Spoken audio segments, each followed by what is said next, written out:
ప్రభునందు నాకు అత్యంత ప్రియమైనటువంటి వాళ్ళారా, మన ప్రభువును రక్షకుడైనటువంటి యేసుక్రీస్తు వారి యొక్క శుభనామంలో మీ అందరికీ నా హృదయపూర్వక శుభములు వందనములు తెలియజేస్తున్నాను. ఉదయకాల సమయంలో దేవుని వాక్యాన్ని ధ్యానం చేసుకుందాము. ఈరోజు వాక్య ధ్యానం కొరకు మనం తీసుకున్నటువంటి లేఖన భాగము మత్తయి సువార్త 7వ అధ్యాయం 11వ వచనం చదువుకుందాం. మీరు చెడ్డవారయుండి మీ పిల్లలకు మంచి ఈవులనియ్య నెరిగి ఉండగా పరలోకమందున్న మీ తండ్రి తను అడుగువానికి అంతకంటే ఎంతో నిశ్చయముగా మంచి ఈవులనిచ్చును. ఆమేన్. దేవుని నామమునకు మహిమ కలుగును గాక. ఈ వాక్య భాగాన్ని మనం గమనించినట్లయితే పై భాగం మనం 7వ వచనం నుంచి చదువుకుంటే మనం ఈ వాక్యాన్ని చక్కగా అర్థం చేసుకోగలుగుతాము. ఇక్కడ మరి ప్రభువారు చెప్తున్నటువంటి మాటలు, అడుగుడి మీకు ఇవ్వబడును, వెదకుడి మీకు దొరుకును, తట్టుడి మీకు తీయబడును అని చెప్తూ ఒక ఉదాహరణ చెప్పాడు. అక్కడ ఏమైనా ఉదాహరణ చెప్తున్నారంటే, మీలో ఏ మనుషుడైనను తన కుమారుడు తన రొట్టెని అడిగాడు అనుకోండి, రొట్టెనిస్తారా? అతని రొట్టెకి బదులు రాతినిస్తారా? చేపను అడిగితే చేపనిస్తారా? పామునిస్తారా అని ప్రశ్నించి, మీరు చెడ్డవారి ఉండి కూడా స్వభావరీత్యా చెడు స్వభావం కలిగిన వారు అయినప్పుడు కూడా మీరు మీ పిల్లలకి శ్రేష్టమైన వాటిని మంచి ఊళ్ళనీయటానికి మరి తెలుసుకొని మంచి ఊళ్ళని ఇస్తారు కదా.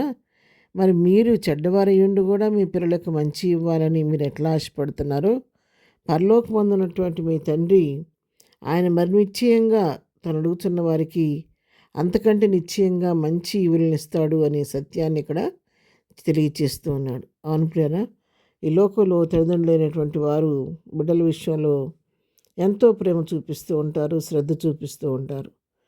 వారికంటే వారి బిడ్డలు శ్రేష్టమైన స్థితిలో ఉండాలని ప్రతి తల్లిదండ్రులు కూడా కోరుకుంటూ ఉంటారు. నాకంటే నా బిడ్డ, నా కుమారుడు ఉన్నతమైన స్థితిలో ఉండాలని ప్రతి ఒక్క తల్లిదండ్రులు కూడా తలుస్తూ ఉంటారనమాట. అంతేకాదు, వారు తిన్నా తినకపోయినా బిడ్డలకు మంచి ఆహారం పెట్టాలని, శ్రేష్టమైనటువంటి పదార్థాలు బిడ్డలకు తినిపించాలని తల్లిదండ్రులు ఆశపడుతూ ఉంటారు. నిజమే కదా. బిడ్డ రొట్టె అడిగితే మనం ఉన్న దానిలో మనకు ఒక ఖర్చు తగ్గించుకోనైనా సరే మన దగ్గర లేకపోతే ఆ రొట్టెను కొనిస్తాము. చేపను అడిగితే చేపను కొనిస్తాం, కానీ చేపకు బదులు పామునేమో, రొట్టెకి బదులు రాతిని కూడా మనం ఇవ్వం కదా.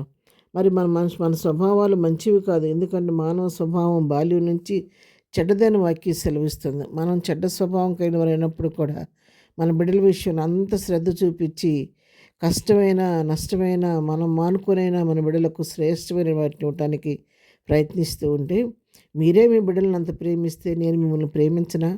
పరలోకమందున్న తండ్రి మీ బిడ్డలైన మీ అందరి ప్రేమ చూపించనా?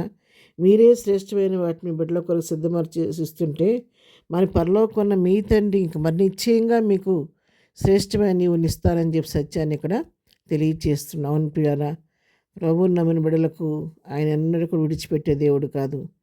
నిత్యం మనకు తోడుండే దేవుడు, మన అవసరతలన్నీ గుర్తెరిగిన దేవుడు, అడగకముందే మన అక్కర్లు గుర్తెరిగి మనకు సమస్తాన్ని సమృద్ధిగా ఇచ్చే దేవుడు.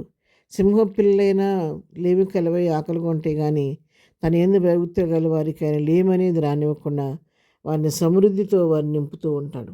వారి జీవితాల్లో కుదువనేది రానివ్వడు, కొరత అనేది రానివ్వకోకుండా నిత్యము సమృద్ధితో వారిని నింపి పోషిస్తూ ఉంటాడు. కాబట్టి ఉదయకాలం దేవుని వాక్యం నాతో మీతో మాట్లాడుతుండగా అడిగి పొందుకోవటం మనం నేర్చుకుందాము.